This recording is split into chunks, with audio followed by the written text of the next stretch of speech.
Want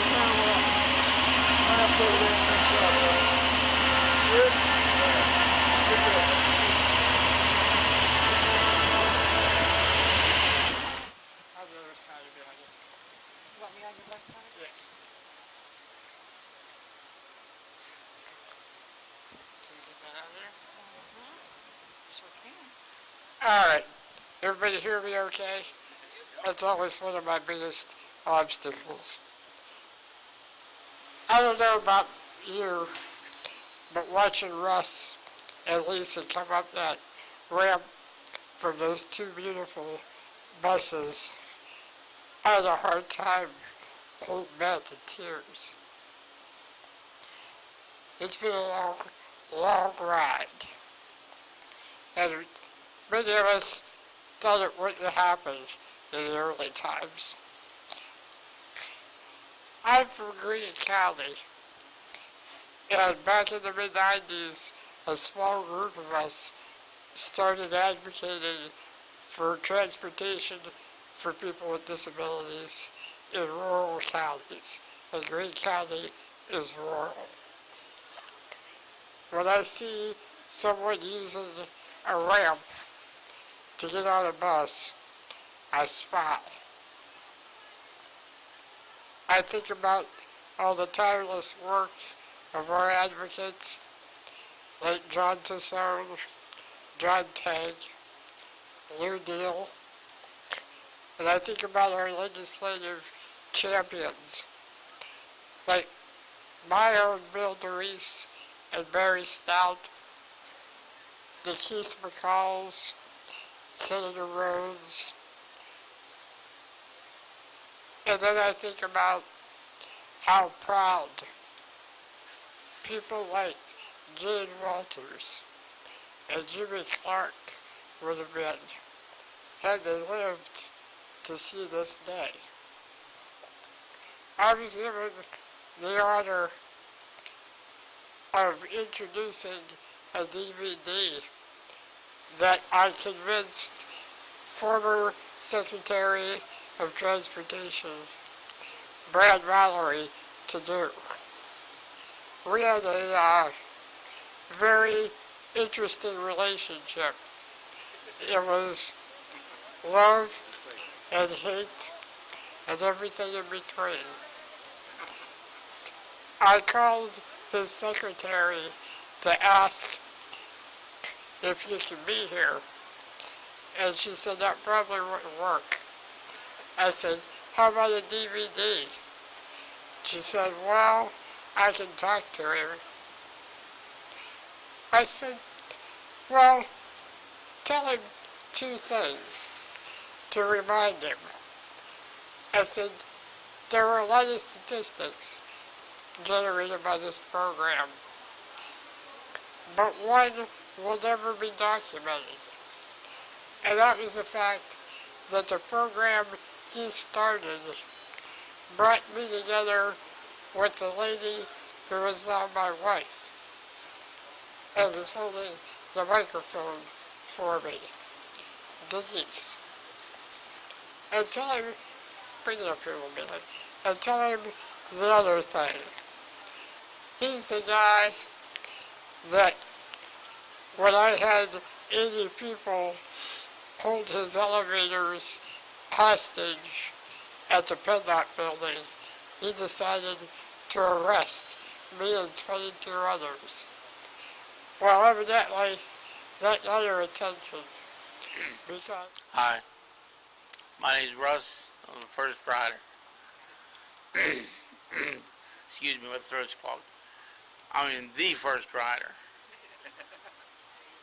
And for 10 years, I was with John Lawrence. When we were making this fight, we chained ourselves to the governor's car and everything, try to get this going. But we did it. We kept it going. I mean, it's great that people with disabilities can get out and go when they need to go. They can see what they need to see just like anybody else. Excuse me.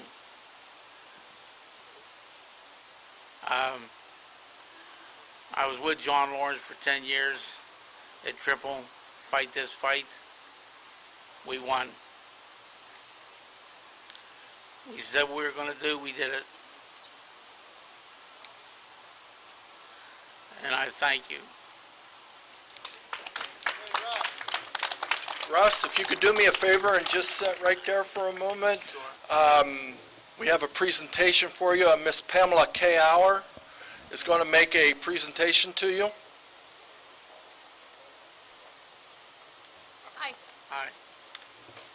Guess I need to. I'm Pam Auer of the Disability Rights Network of Pennsylvania, but on behalf of the Pennsylvania Transportation Alliance, we'd like to award you a certificate of appreciation. The Pennsylvania Transportation Alliance hereby presents this award to Russ Lauterbach for making history as the first passenger to use the Persons with Disabilities Rural Transportation Services on January 2nd, 2001, Washington County, presented this day, October 7th, 2008, in Harrisburg, Pennsylvania. Congratulations. Thank you.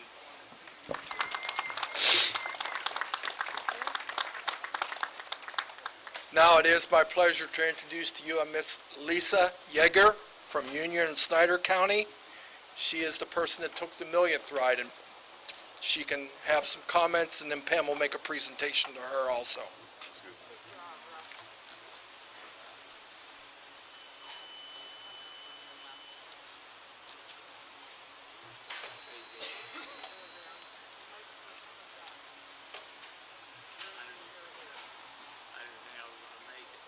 Need me to hold the mic for you? Yes, please. Okay. Is this side okay?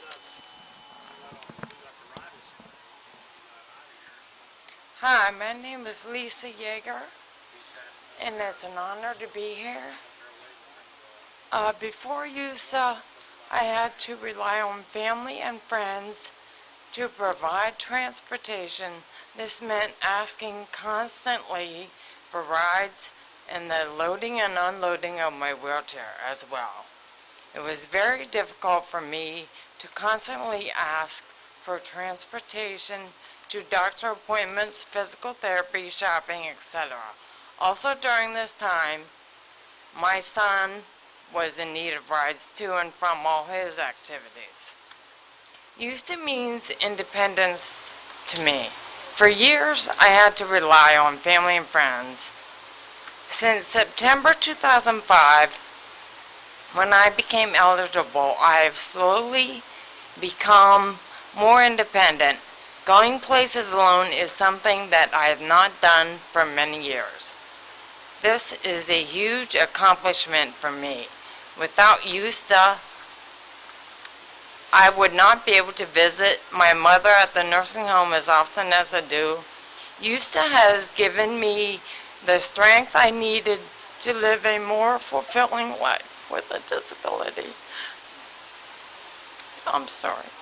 My life has changed since my involvement with the USA program, but my life does not end on Fridays. I feel longer hours to schedule transportation Monday through Friday should be available, and weekend services as well. I push my wheelchair to church, weather permitting, but once again, if the weather is a factor, I must rely on the others for transportation. Thank you.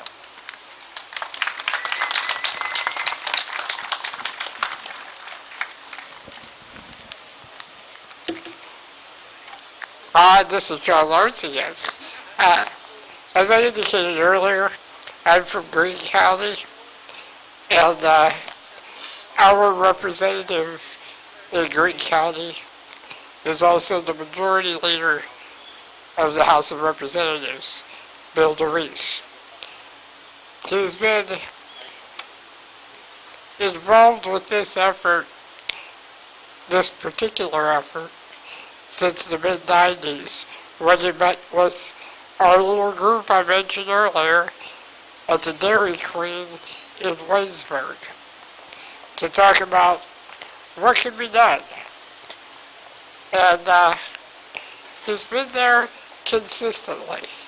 He's never really taken the limelight, which is not very common for a politician. he has worked a lot behind the scenes to gather votes and to make things happen. And he's never been afraid to meet with advocates in controversial times and places, such as when we did a sleep-in the park behind you in 1996. I just want to introduce to you my representative and my friend for 33 years, Representative Bill DeReese.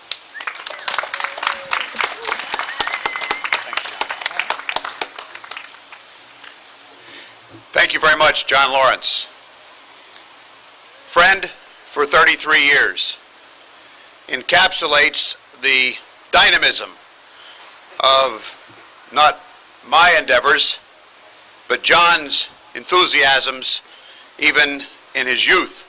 His enthusiasms for the public arena, his enthusiasms for precinct politics, his enthusiasms for organizing and focusing and directing and congealing people to be a part of an effort. When I left the Marines in 1975, wanting to represent 60,000 people because there was a vacancy in the legislature at the time, John Lawrence was one of the first 15 or 20 people I met at his mom's kitchen counter. And from that time, his activism has been unabated and relentless and focused. So I would like to think that Johnny in particular and his friends in general can do great things and specifically advance the cause of the people here in the audience today. When we did chat in the 1990s when Governor Ridge prevailed in the governor's mansion and the Democrats were in the minority and our good friend Gibson Armstrong was a significant participant in the state Senate appropriations process, we put together a blueprint and we followed it. And from a few counties to more counties to a big, big operation in the state, the inception was from the brains of your group and it was moved right along to fruition. So it gives me great pride to celebrate today the 1 millionth ride, especially with a friend whose kitchen table and kitchen counter are indelibly ensconced in my brain. And when I think of 33 summers ago when Johnny and I met, and I think of the blue vault of heaven in back of us and the wonderful incipient days of October that we're enjoying here, this very, very special celebration, it makes me have renewed faith and vigor in your collective work. Individuals binding together, sometimes with chains on the governor's door, sometimes in improbable settings, but nevertheless a fraternity, an allegiance, and a warm-hearted spirit to advance a common cause. It's a moment of high esteem and appreciation and pleasure that I join Johnny Lawrence and his many friends to celebrate the 1 millionth ride. Thank you very much, Johnny. Thank you very much, ladies and gentlemen.